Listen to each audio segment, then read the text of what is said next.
어제 하루 동안 온라인을 뜨겁게 달군 이슈가 있습니다. 바로 먹방 규제인데요. 정부가 국민들의 비만 종합관리 대책을 내놓으면서 때 아닌 먹방 규제 논란이 벌어졌습니다.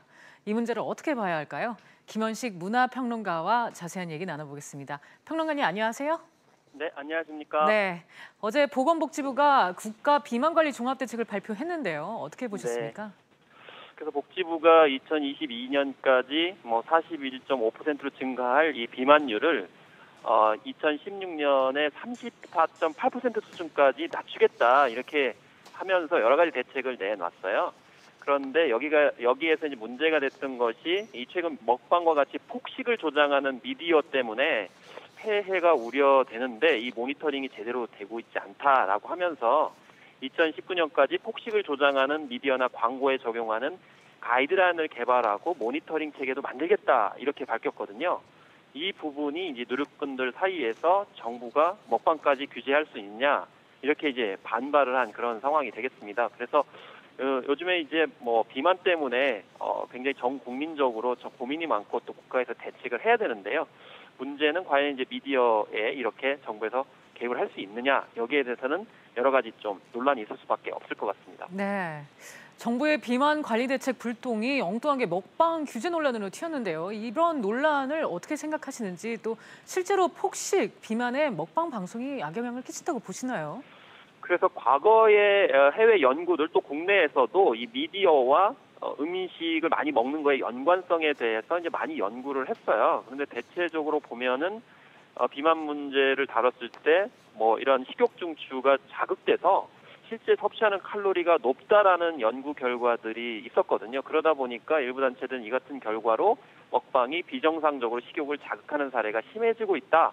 이렇게 주장을 했고 또 이들 단체는 복지부의 먹방을 강제로라도 막아야 된다. 이렇게 이제 제안을 했던 측면이 있는데요. 근데 최근에 일부 연구들은 먹방 식성이 바로 음식 섭취로 이어지는 것은 아니라고 분석하는 연구 결과들이 나오고 있거든요.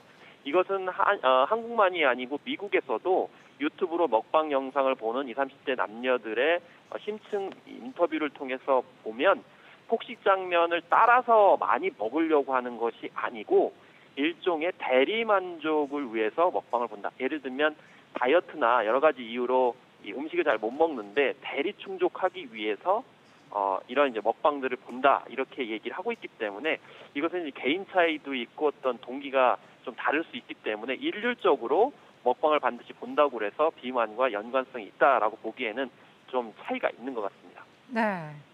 보건복지부는 먹방 규제는 사실 무근이라고 하면서 먹방 방송에 대해서 일괄적으로 금지하는 게 아니라 폭식을 조장하는 미디어의 가이드라인을 개발하겠다는 설명인데요. 어떤 내용이 나오게 될까요? 그렇습니다. 이제 논란이 커졌고 복지부도 좀 난처해진 모양인데요. 근데 계획하고 있는 것을 이제 밝혔는데요. 이 어디까지나 자율적으로 지키는 가이드라인이기 때문에 강제적인 규제가 아니다라고 설명을 했습니다. 그래서 이 복지부는 오늘 예를 들어서 방송사들이 현재 자체적으로 판단해서 이 흡연 장면을 가급적으로 촬영하지 않거나 이 모자이크하는 방식으로 처리하고 있는 것과 비슷하게 이처럼 몇 가지 원칙을 정해서 자율적으로 지키도록 권장하겠다 이렇게 밝혔습니다. 예를 들면 지난해 복지부에서 발표한 음주 장면 가이드라인도 음주를 긍정적으로 묘사하는 것을 피하라라든지 음주와 관련된 불법 행동을 자연스러운 것으로 묘사해서는 안 된다는 그런 어떤 원칙적인 규범들을 언급하기 때문에 그래서 이제 먹방에 관련돼서도 먹방을 너무 이제 긍정적으로 묘사를 한다든지 또 먹방에 관련돼 가지고 좀 약간 문제 소지가 있는 행동들을 너무 당연한 것처럼 묘사하는 것을 좀 자제해달라 이런 식의 가이드라인이 나올 것 같습니다. 네, 그런데 평론가님, 먹방의 순기능은 없을까요? 예를 들어서 최근 가수 마마무의 회사로 이 전국의 곱창 대란이 일었고, 그다음에 코미디언 이영자 씨 덕에 고속도로 휴게소 장사도 활기를 띠었는데, 이런 부분은 순기능이라고 볼 수 있지 않을까요? 말씀하신 대로 지금 여러 가지 사례를 말씀을 하셨는데요. 근데 먹방도 여러 가지 유형이 있습니다. 이 말씀하신 거는 주로 이제 방송사에서 이 음식에 관련된 생활 정보를 전달해주는 역할에 이제 순기능을 할 수 있는 거죠. 왜냐하면 시청자들이나 콘텐츠를 보시는 분들도 좋은 음식을 또 맛있는 음식을 또 드실 수 있을 만한 그런 정보가 필요하거든요. 그런데 이제 여기서 먹방이라는 것은 주로 그 인터넷 방송을 뜻하는 경우가 많습니다. 이 인터넷 방송 같은 경우에는 정말 양이 어마어마한 양을 많이 먹고요. 또 그 음식 내용들이 건강보다는 건강을 해치는 그런 약간 고지방 그런 음식들이 상당히 많이 있어서 특히 인터넷 방송 같은 경우에는 좀 더 이제 통제가 느슨한 측면들이 있거든요. 네. 그런 점에서 이제 무리하게 그런 폭식을 조장하는 것에 대해서 문제의식을 갖고 있는 점들 이런 것들은 좀 헤아려야 되기 때문에 아무래도 좀 약간의 이제 중거점 같은 경우는 좀 필요할 수 있겠습니다. 이 먹방 규제에 대해서 우려가 큰 이유가 이 혹여나 이제 미디어의 자율성이 침해되는 건 아닐지 하는 걱정 때문일 텐데요.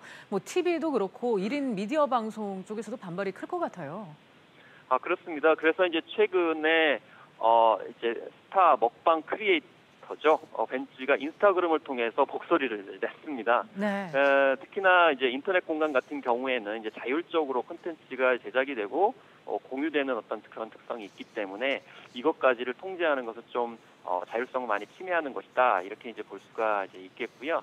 그래서 이제 누리꾼들은 별걸 다 규제하려 든다. 이렇게 얘기를 하고 있는데 어쨌든 원칙은 자율적으로 이제 규제를 하는 것이 이제 필요하겠죠. 그래서 특히 이 먹방 같은 경우는 주로 유튜브나 아프리카 TV를 통해서 많이 이제 공유되고 있기 때문에 그런 자체적인 어떤 룰이라든지 원칙을 통해서 문제가 있는 부분들은 합의를 통해서 고쳐나가는 것들이 이제 필요할 것이라고 봅니다.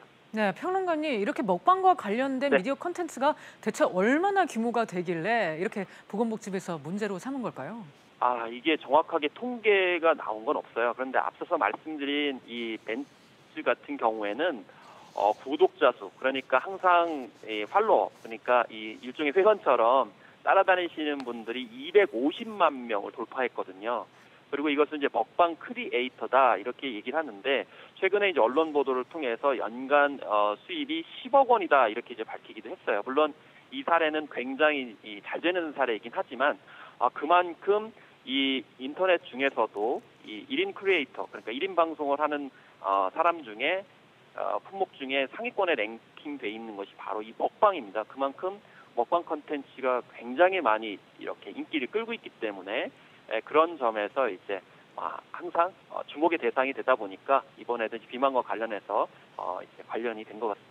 네, 이 정부가 적극적으로 이제 비만 관리를 하는 나라를 예를 들자면 뭐 미국을 들 수 있을 것 같은데요. 지난 네네. 2010년에는 영분이었던 미셸 오바마가 가수 비욘세와 이렇게 네. 소아비만 퇴치 캠페인을 벌였던 그런 일도 있었죠.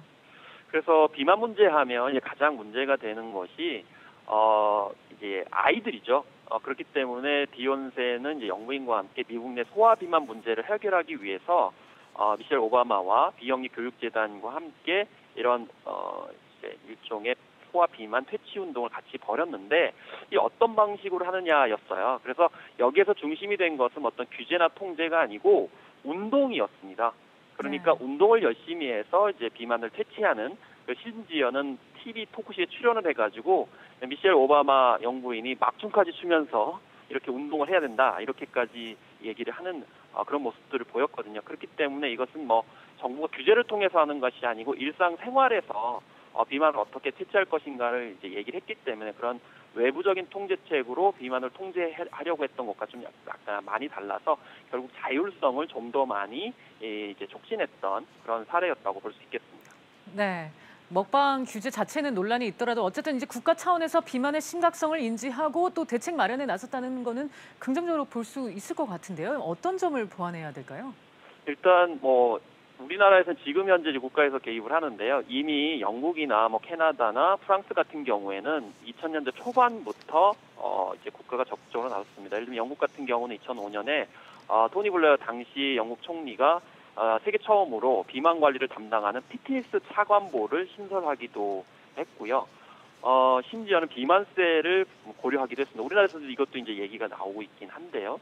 그리고 프랑스 같은 경우 2004년부터 건강 선택 프로젝트를 통해서 학교나 병원, 직장 등의 표준 음식을 규정하고 모든 음식에 설탕이나 소금, 지방 함유를 밝히도록 그런 가이드라인을 제시하기도 했습니다. 그리고 캐나다 같은 경우는 이 통합적인 위원회를 이미 2002년에 만들어서 비만을 퇴치하기 위한 전략 원탁 회의를 만들어서 이 전략을 공개적으로 수립함으로써 국민의 자발적인 참여를 늘리게 됐고요. 또 무엇보다도 미디어에 대한 어떤 그런 조치도 있었습니다. 영국 같은 경우는 2007년에 패스트푸드나 정크푸드의 방송 광고를 규제하는 법안을 이미 제정을 했고요. 프랑스 같은 경우에도 식료품의 TV 광고 관련 중에 비만을 초래할 수 있는 식품에 대해서는 경고문을 싣도록 한 그런 이제 조치도 있었는데 실제로 이런 조치들 덕분에 비만 아동 수가 줄어들었다는 통계 결과도 있거든요. 아마 이제 이런 맥락에서 이제 국내에서도 하려고 하는 건데 문제는 인터넷에 자율적으로 이렇게 콘텐츠가 제작되는 상황 속에서 과연 정부가 그런 표현의 자유와 그런 창작의 자유를 침해할 수 있느냐라는 것은 여전히 이제 논란이 되고 문제가 될 수 있습니다. 네, 이 먹방 규제와 관련해서 한동안은 또 논란이 이어질 것 같습니다. 그렇습니다. 평론가님, 오늘 말씀 감사드립니다. 예, 감사합니다.